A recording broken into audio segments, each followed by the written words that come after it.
Welcome everybody to this this really quite special Counterfire interview, and I'm absolutely delighted to have here Joe McNeill, who's the Vice President for Liverpool UCU, that's University and College Union, and also kind of a key negotiator in an absolutely fabulous victory just secured in Liverpool University. So first things first, welcome Joe. Thank you for joining us. Thanks so much for asking me. That's really good of you to try and help us get this message out. It's really important. Brilliant. My name's Unjum Mirza. I'm a member of Counterfire and as the ASLEF union, which is the train drivers union based at Brixton Depot in London. So just to start, of course, you are due on strike tomorrow, next week. That's no longer happening, is it? It's not, unfortunately. No, we were all ready, all prepared to go. Absolutely, pick a gear was at the ready. And no, it's not happening. We resolved the situation on Thursday. So, I mean, we don't take our members out on strike lightly ever. It's never, it's always a last resort. Our members are very aware of that. But we've hit the last resort several times this year. And this was about to be our third round of strike action. But the management knew we were ready to go. It was very evident. We were mobilised, organised. This branch was extremely solid. And we believe that the pressure of a week of strike action in what would be our first week of on-campus teaching in almost 2 years, there was a lot of face-to-face teaching expected to happen this week coming. And to disrupt that teaching at this time, we believe that's what built enough pressure for us to finally resolve this dispute. Fantastic. So I mean, could you offer us a bit of a, I mean, this is an absolutely fabulous victory, which, I mean, everybody, not just across the education FEHE sector, but across all sectors, really got some lessons to learn from this dispute and this victory. So could you first give us an account of the backdrop to your dispute and the victory that you've secured? Yeah, sure. I mean, this started back in January this year. It was announced as something called Project Shape. This was actually phase 2 of Project Shape. Phase 1 didn't result in any redundancies. It was just more restructuring. And they announced, they presented us with a Section 188 with 47 redundancies on back in January. And just to give you some understanding of why the 47 were chosen, these are academics at the University of Liverpool in the Faculty of Health and Life Sciences. And what was different about this round of redundancies to any other was they used a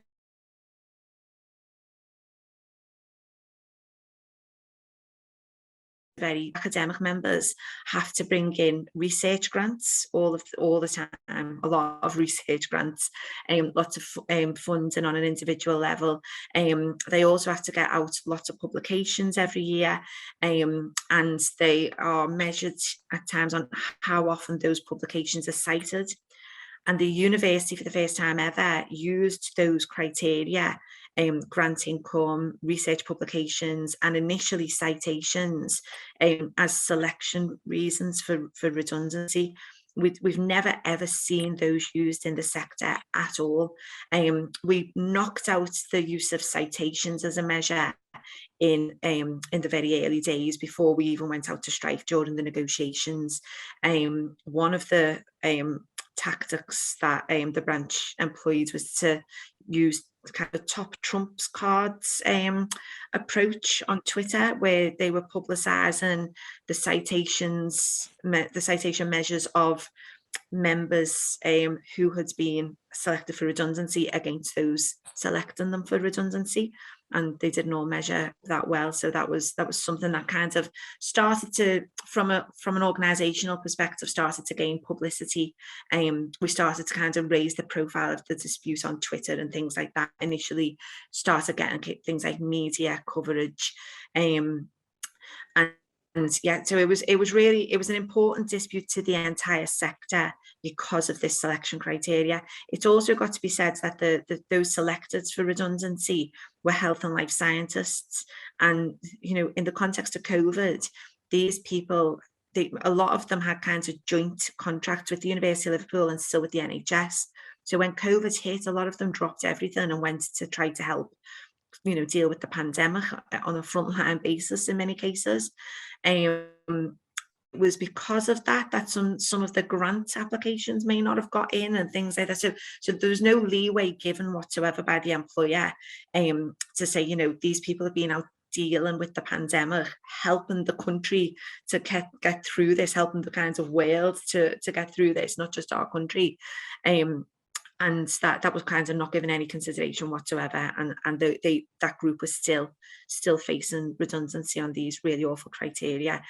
And as I say, it was massively important to every university in the sector, because if we didn't stop this at Liverpool, if we didn't really come together and kind of step up and, you know, take this on, you know, on the nose basically, and really stand against it, this would have flown around our sector and no university would be safe. And in the world of research, not all kinds of academic research grants are equal. So in, you know, places, say, to give you an example, you know, if you want to, you know, if you've got an area of research like cancer research, if you're looking for cancer cures, then you've got massive pots of funding to gain grants from.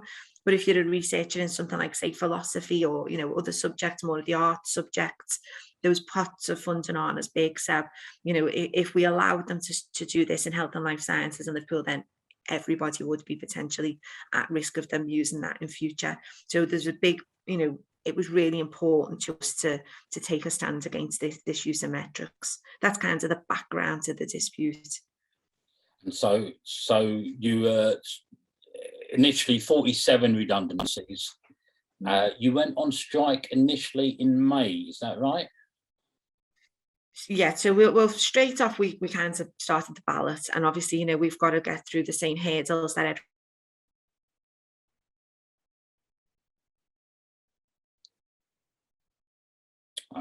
everyone's got it for.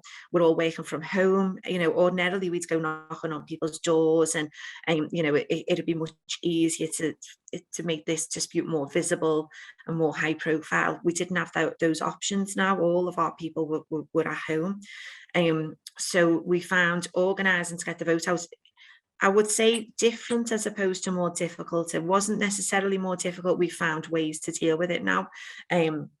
Phone banking was really important to us, and we use a system called through text, where you can text members to check that they've voted as well, and they can come back, and, you know, we can kind of manage our numbers. And by the time we were kind of keeping track at a local level as to where we thought our kind of get the vote out position was. And when we kind of got the result back in, I think we got 56%, which was really good. We were more or less spot on. We kind of, you know, our tracking matched the result, which was really helpful to us from an organising perspective. It tells us that works well, and is something we'll definitely be doing again. So yeah, so we went to the ballot. We had to do all of that within the context of COVID. We then announced action short of strike initially for a couple of weeks. And what we kind of did at the same time, we set up a strike committee, like a branch level strike committee.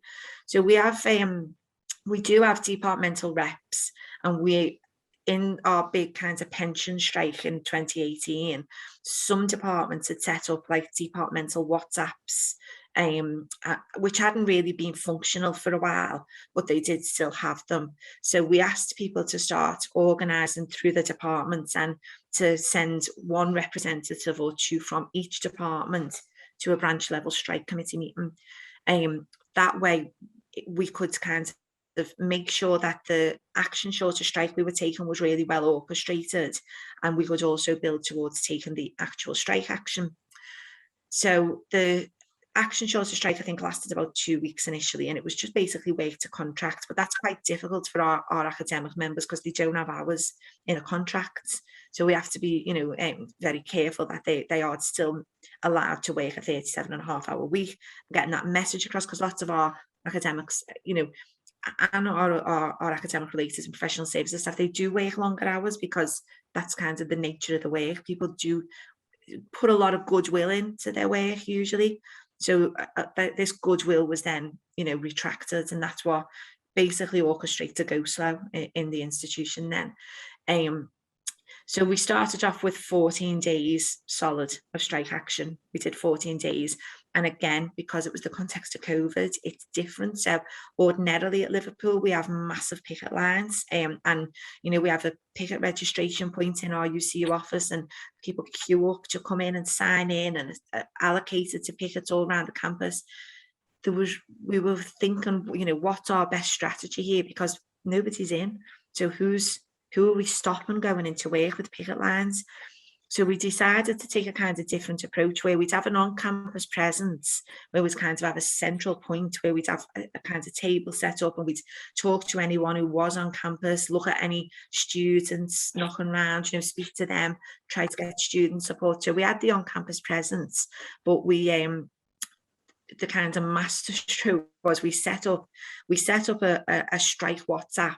We quickly got around 250 people or something in that strike WhatsApp, and there was representatives from all departments there. So this kind of, as I say, connected then and rippled out to all the departmental WhatsApp as well.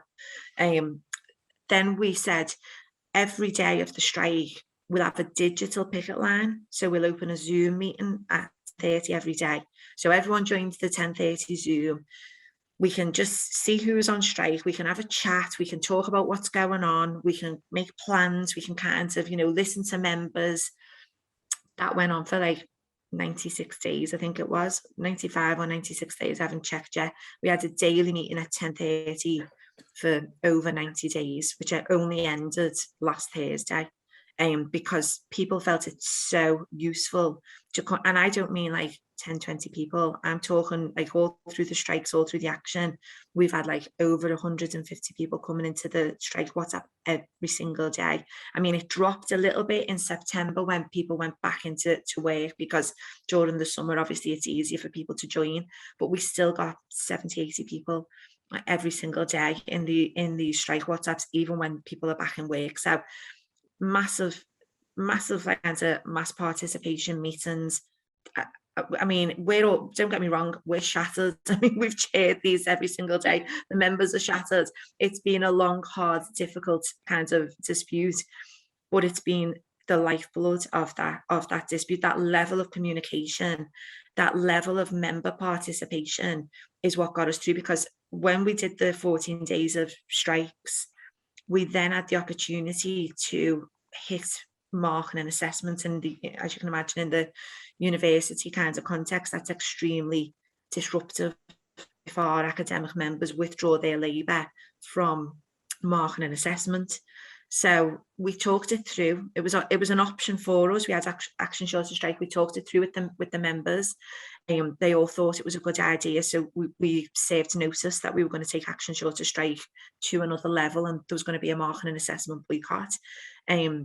When we did that, the way the notice fell, when our strike ended, members had to go back into work for 4 days until the marking and assessment boycott could start on the Friday. So there was lots of pressure, because obviously senior management, the minute our academic members went back into work, senior management wanted them to complete all of the marking straight away. So we had those 10:30 meetings in that period sometimes lasted up to 2 hours. And we had people really distraught. We had people really wobbling at that point as to whether they could do this or not. And it was that meeting, that daily meeting, because everybody was in the same boat and everybody was helping each other, and everybody was like speaking and saying, yeah, this is happening in our department, so we're approaching it this way, and this is what you should do if that's happening to you. And we were given like forms of words, and we were still on action short of strike, so we were saying, hold your action short of strike, hold the line kind of thing. And, you're working within codes of practice. They can't ask you to mark this many papers because we've got a code of practice. Give that back to your manager. Say you've got to work within the codes of practice. You're working within your 37.5-hour week. You're taking your lunch break. You're doing these things. So that orchestrating the ASOS during those 4 days really tightly with the support of all those other members who everybody could see each other were facing the same problems. We held the line really well for them 4 days, and then we all hit the marking and assessment boycott. Everybody hit it together. And I honestly believe we would never have had that much success with the marking and assessment boycott if we hadn't had those daily meetings and we hadn't had those, 14 days of strike where we all came together and really kind of held each other's hands through it, to like get it. We made the branch really solid.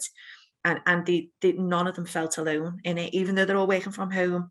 Everybody felt part. I mean, somebody said, and like other people have said it since then, felt so disenfranchised from the employer, from the university, but they'd never felt more part of the university than being part of like this action and being part of like, a massive group of workers who've come together, all facing the same difficulties, all facing the same hurdles, but communicating with each other every day and seeing each other and knowing other people were holding the line. And that was massively important to us. So then we hit the marking and assessment boycott. That was massively disruptive. I mean, after each round of action, the number decreased. So after the first round of action, in fact, we got down to 31 before we took strike action, because we took the citation measure out. And that was just like the threat of strike action. They moved on the number just when we served notice of the action. Then we moved down to, I think it was about 27 after the first round.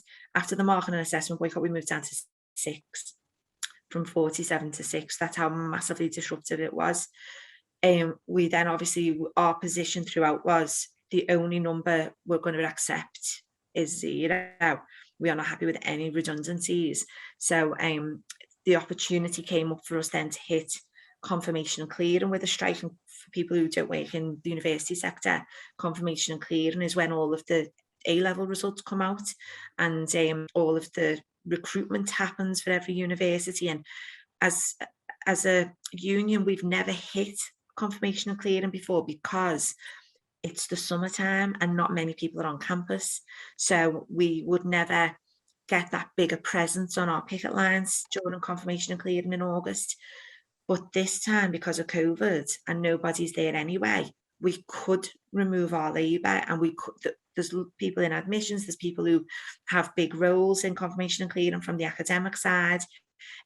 So we agreed it was an impactful time. We've always thought it would be an impactful time to strike. We've always just thought about striking differently.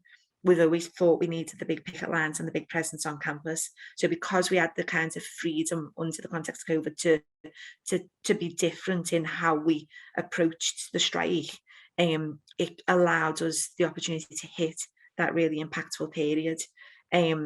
So we hit confirmation and clearing for we put in 10 days of strike action, but the majority only did 8 because only some people were contracted to work Saturdays. So it was like 8 to 10, dependent on what your contract was, days of action. And after that, we got down to 2 members at risk. And those 2 members, the university really seemed to be digging their heels in, but they dug their heels in at every stage. So we just said, we just keep using our strategy. What is coming up in the academic calendar that's impactful for us. At the same time, we had our ballot was coming to an end. So our actual ballot time frame under the anti-TU legislation would have ended next Friday, the 8th of October anyway. So we then said, what's the most impactful time within that period that we can all collectivise and hit again. So we chose this second week, and again, this came from doing straw polls in the daily meetings. Who's doing what, teaching when. All that local information was coming to us. We were actually going to go on campus and have picket lines this week. So we did say, we got all of that local information, and we've been having all big, as well as I need to say, as well as our branch daily meeting. Every department had a daily meeting as well. So people have had 2 meetings a day. Most of them have been, well, I'd say most departments, maybe not every department had a meeting every day, but most of them would meet before the 10:30 so that they could come in 10:30 then and feedback what's going on in their department. So yeah, we recognised this was a really impactful week after the local information and knowledge that we gained from speaking to members, and when we served the notice, then obviously we'd something else I forgot to mention when the whole dispute opened. The voluntary severance package that was on offer was statutory plus 1.5%. During the process of the action, they moved that up to between 12 and 15 months, dependent on whether people wanted to go immediately or work their notice. So they could either have 12 or 15 months pay. Now that got taken off the table in August, and we had obviously still some people left. So 2 people who were still left when the strike action was kind of looming next week, they put the enhanced voluntary severance package back on the table last week, and wasn't the kind of ideal outcome for us. We would have liked to save those last 2 people, but they've really been through the mill. It was 2 people who've had extreme health difficulties due to all of this as well. And we just have to respect the decision that they'd had enough, and they just wanted to take the severance and go at this stage. But I will say that out of the 47, only 15 did take voluntary severance. It wasn't a mass voluntary severance. We've won lots of people's jobs back, and one was redeployed, but the majority are still in the same jobs. So they announced on I think it was Wednesday that the members could potentially take the VS, and those members made their decisions on Thursday. So we had a members meeting on Thursday to make that announcement and let them know that this is what those 2 members wanted to do, but the offer was only on the table on the condition that we pull the strike action. So obviously our members agreed to let those members make that call, the 2 who were at risk, and let them go with the enhanced packages. However, we are not ending the dispute. We've called the strike off, but the dispute still stands because we want some agreement over the use of research metrics in the future. So there is still a global academic censure and boycott of the University of Liverpool that's been going on throughout as well, for most of the periods of action, which means all academics from every other university in the world should boycott the University of Liverpool. That means don't go for jobs there, don't work on grant applications, don't do any kinds of collaborative research, don't come and speak at conferences, don't come and speak at events, don't guest lecture. Just a complete boycott from every single university in the world, which is an extreme measure, as you can imagine, but that's still standing. And that's kind of umbrella which we'll be having these conversations under, around them agreeing to not use the research metrics as selection criteria again. So I realise I've talked at you for quite some time now. You might have some questions, but that's kind of in a nutshell where we are. I've got to say, Joe, that is really quite amazing. The level of detail there is an incredible account. So a strategic aim of 0 compulsory redundancies achieved, but the account you just gave there of the tactics employed to get to that, from the technical side in terms of the strike committee, the WhatsApp, the Twitter, the weekly, the daily meetings, online meetings, the debates, the determination, keeping the members engaged, and it's a dispute of that kind of length takes its toll, but also then to state actually dispute's not over, it continues, indeed internationalizing it. That is really quite an amazing account you've just given. Can you give us a bit of an offering in terms of solidarity that you received as well from other unions and indeed from your students? Yeah, absolutely. I mean, I'll talk about that. There's something else I forgot quickly about the strategy, which was something that was quite important, and it was our media strategy. We straight away had a really kind of effective media strategy, and we reached out to academic journals, which is not something that has always been done. We get a lot of support from the local press. We get good support from national press usually as well over our disputes, but we had people writing in academic journals like Nature and the British Medical Journal, which are really quite you wouldn't ever see discussions of strikes in nature in the BMJ before. You'd never see that. They're very, very, I'll call them liberal. They're probably like a little bit more so than that, I'd say. But that having those kinds of publications and having the debate raised in those publications really allowed us to reach out to members of our university that wouldn't ordinarily join us in a strike. And it allowed us to kind of gain ground and gain confidence around what was going on with the more liberal thinkers who like to see kinds of discussion and debate as opposed to industrial action. But we brought them on board, and actually now some of them are really active and, you know, really, really sort of strong branch members now. So I just wanted to mention there was a media strategy going alongside that, and we were reaching out into media forums that we wouldn't normally use as well. So I just wanted to mention that. But you just mentioned solidarity. Our students were fantastic. I have to talk about our students before I talk about anybody else. They were absolutely fantastic. They came and supported us at every single rally. You know, they were putting out publications. They were putting out, you know, they were tweeting on our behalf. They were sending letters. Lots of them wrote to the Vice Chancellor and the senior management team. That was a big strategy. And a lot of our kind of strategy at the beginning around the narrative we were working on with students was where to direct your anger, because lots of our students were angry. Their work was not being marked. Their kind of, you know, university experience was being more disrupted than it was already being by COVID because of all this industrial action.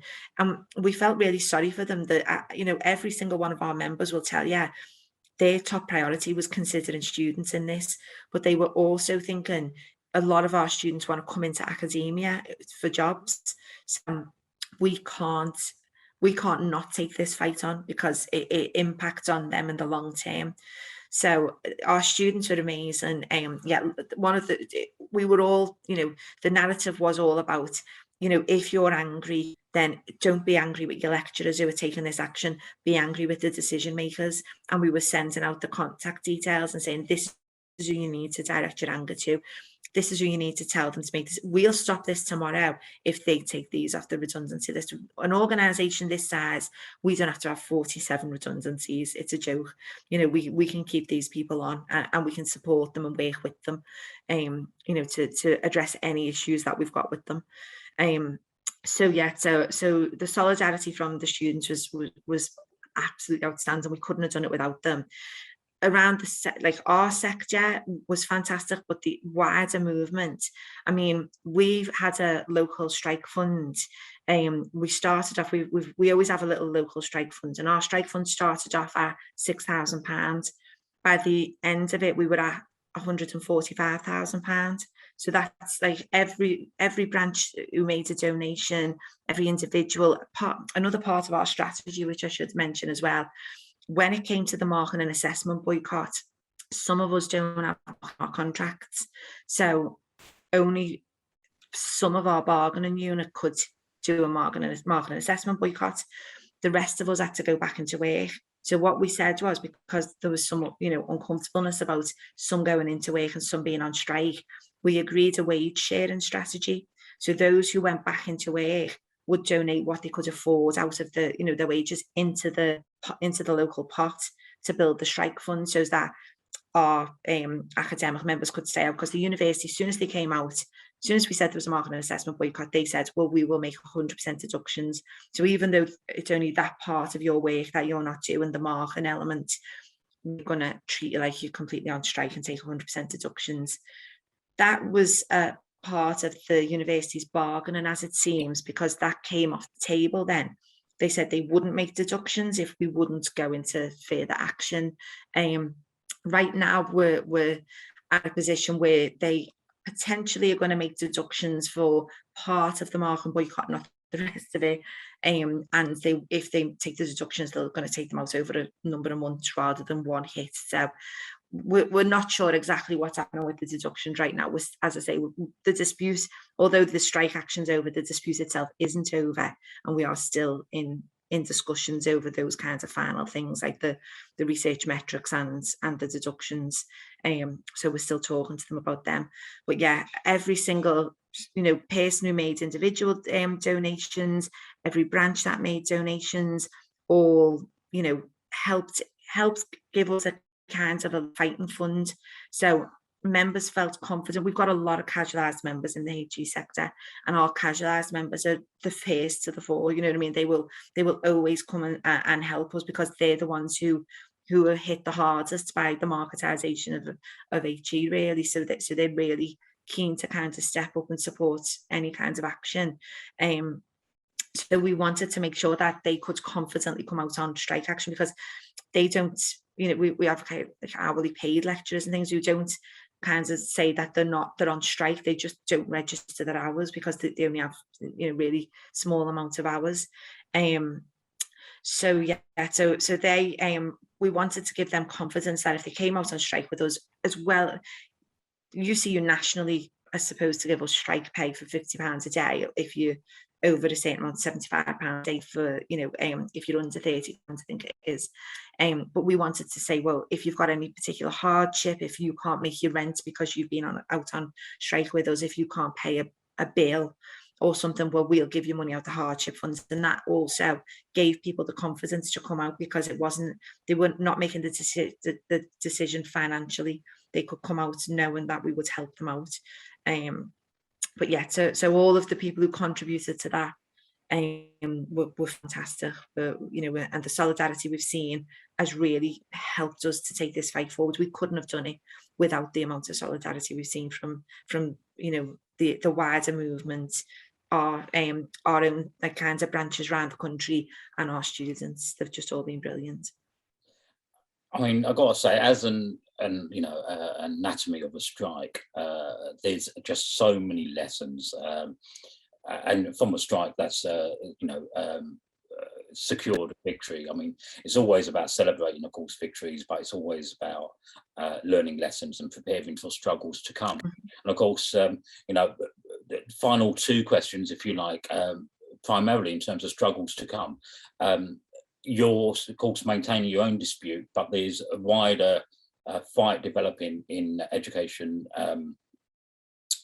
HE and FE, over pensions, contracts, pay. In fact, the FE colleges were out last week.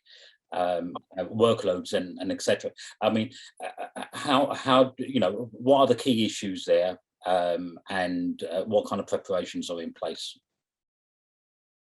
Yeah, I mean, we were actually laughing the other day, because we were saying, we've had these 90-odd daily meetings, and we said, Friday we're not having a meeting, and then but people have said, we do still want the meetings to continue in the run up to we've got the USS pensions dispute and what we call the four fights, which is pay, casualisation, workload, and gender and race pay. So we said, right, okay, everyone can have Friday off. We'll give you Monday, Tuesday, then Wednesday we're back to strike committee. So we're back in at 10:30 on Wednesday morning. We're having a little break, and we're back in, and we're going to have strike committee from Wednesday to organise, get the vote out, because our ballot opens on the 18th. So it's only a couple of weeks to plan. But we feel pretty confident that because we've got these structures in place now, because everybody is so everybody sees that when you come together and fight, you can actually win. I think what we've got to do is kind of get that message out to every other branch in the country, because our ballots are disaggregated. But if we obviously need a big number of branches to get over that 50% threshold to give us that leverage in those national negotiations. I mean, I was a national negotiator for the four fights the last time we were in dispute with them in 2019-20, and one of the arguments the management side kept saying was, there's not that many branches out, even though they were all the big branches we had out. Some of the little branches didn't get over the 50% turnout, and we didn't have a big enough number of branches. We still had enough of a number to make a difference, and we were starting to really, but it's the more we get, the better leverage we get. So it's getting these kinds of structures set up in other universities to give us that broad and national scope to get the win we need. But I do think, if under the context of COVID, we thought it would be extremely difficult. We've actually found it's provided us with opportunities, and we think we've got to learn the lessons from those opportunities and look at the best points in the academic calendar to hit that are impactful. So it's like anything. You're not going to take your train drivers out probably at like 2 o'clock in the afternoon when rush hour is probably the best time to hit. So it's just understanding what the kinds of environment is and the kinds of calendar it is for universities around the country. And plus as well, we've got to look at Scotland, Northern Ireland and Wales as well. We're all on slightly different timetables, and how we can best strategize to be impactful across the entire sector. But that work is ongoing, obviously, and it's about to start. And we've got other issues in the universities as well. I mean, hybrid work, and some love it, some hate it, but there's, big discussions around hybrid work. And at the moment, I know casualisation comes under the forefront, but that's a massive issue. We've got loads of problems with health and safety, with people coming back onto campuses with all the COVID precautions and everything. There's not much uniformity across the sector with all of that. So there's lots of fight ahead, but we're doing what we can to you're right. We didn't do everything right. We've done a lot of things that kind of come together and just happened to work, but there was a lot of strategic thinking at the beginning, and that mass participatory model, I think, of making sure members are involved, making sure you've got ways to communicate with your members in whatever forum platform you can.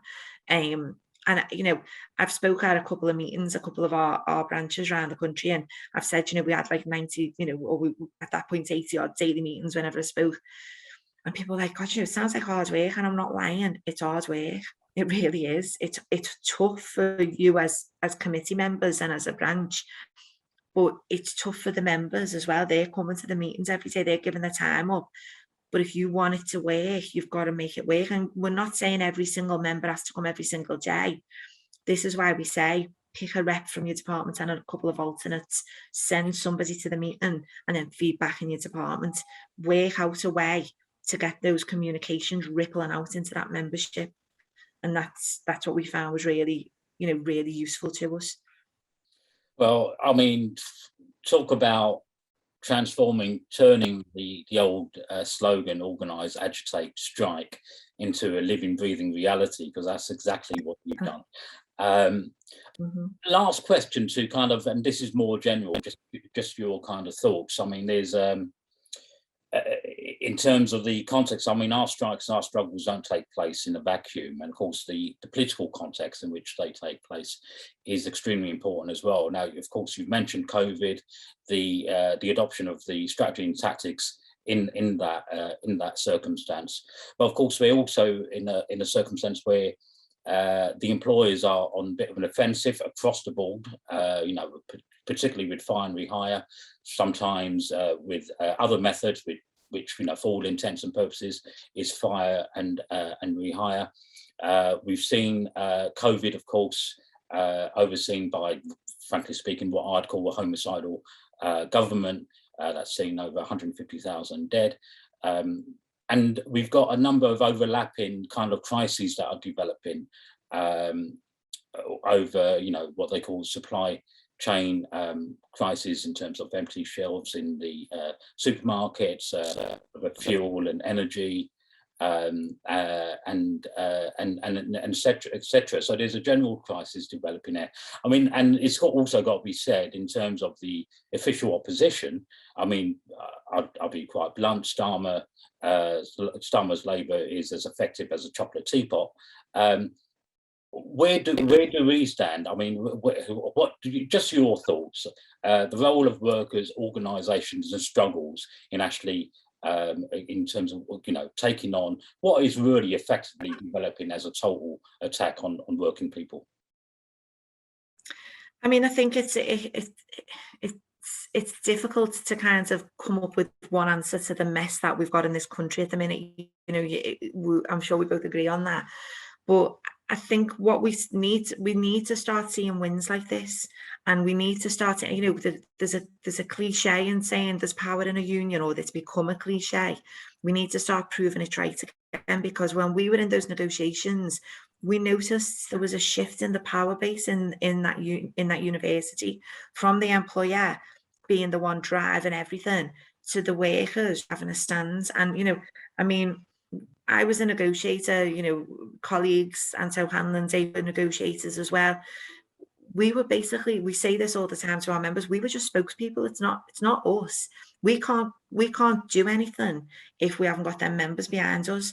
And I think workers around this country need to recognise that if you can unionise, even in the smallest, corner shop or hairdressers or wherever you work, if you can kind of organise yourselves into any kinds of workers collective and try to get recognition for a trade union, then you won't be treated the way you're treated. I mean, I was speaking to a mate yesterday, just a mate who I used to go to school with, who told me she worked in a shop where, she lost her mum, she couldn't go off on leave, she had to take a day's annual leave to go to the funeral, she couldn't go off onto the sick because they only get statutory sick pay. She didn't get paid annual leave, she doesn't get a break, she doesn't get a proper lunch hour. These places exist, and I understand how difficult it is for people to try to stand against that. But that is the only way we are ever gonna do anything in this country, is if the workers recognise that, the narratives that get put out in the press and the red baiting that we get all the time about being on the left and, organising to fight, the hierarchies that we have to fight against. All of that doesn't help. We've got to just put that to one side and recognise that if you collectivise and you recognise what your rights are and you stand for them, then we can dictate how the employers act. And we can shift that position in our favour. But it's not going to happen it's not going to happen tomorrow. It's going to take a lot of hard work, and we need more win stories, because when you talk to people, a lot of people will say, what's the point in the union? What's the point and you have to have that conversation all the time. In our university now, you can't have, that question can be answered easily. If this was your job, if you were them last two, if you were one of them 47, you would want us to do what we did for you. And that's what people have got to get confidence back in the union movement. And I'm not going to go into anything about union hierarchies in this interview, but the union movement itself and the kind of the national unions have got to really get behind the workers' positions, and they've got to really listen to us. They've got to see how it's working on the ground, and they've got to take note, and they've got to try to implement, the recommendations that we're making. Because this luckily for us has worked, and it's I won't say luckily because it's not luck. It was sheer bloody hard work, and it was lots of planning, lots of thinking, lots of tactics being employed, lots of strategies, lots of solidarity, lots of organising and mobilising, and sleepless nights and early mornings, and bloody hard work. So it wasn't lucky. It was, it's a win, and we deserve the win. We really do. But other people can get that win as well. And that's the only way I think we're going to change anything. We really need to get out there and do the hard work with people and support the ones who are in the the less unionized areas, and do what we can to help them collectivize and take a stand. It's the only way. Well, thank you, Jo. I mean, we'll end on that. I mean, there's an old slogan from the great struggles in the US back in the 1930s, where they would argue, unless we hang together, we will hang separately.